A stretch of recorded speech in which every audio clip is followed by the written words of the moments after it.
अजितदादांच्या उत्तराधिकारी सुनेत्रा वहिनीच असाव्यात अशी भावना राष्ट्रवादीचे नेते नरहरी झिरवाळ यांनी व्यक्त केली आहे।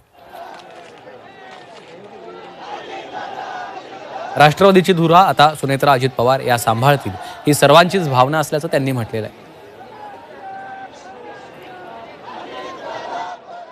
आता सर्वांच्या म्हणजे जनतेतून येतं आता ही तर तेच सगळे बारामतीकरता म्हणतील पण महाराष्ट्रातून सगळेजण म्हणतात का वहिनींना आता कुठेतरी सत्तेत आणलं पाहिजे।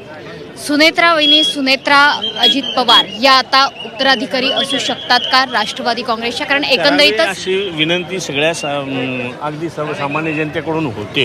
आमची विनंती राहील करावं। मात्र आता दोन राष्ट्रवादीने एकत्र यावं अशी देखील चर्चा आहे। अजित पवारांची तशी इच्छा होती। ह्याच्यातच नगर परिषदेच्या इलेक्शन होती तेव्हाच बऱ्याच ठिकाणी एकत्र झाले। काही ठिकाणी टोकाचे विरोध होते, थोडंसं झालं होतं, पण आता एकत्र येण्याशिवाय पर्याय नाही। आता तुतारी आणि घड्याळ वेगळं नाही।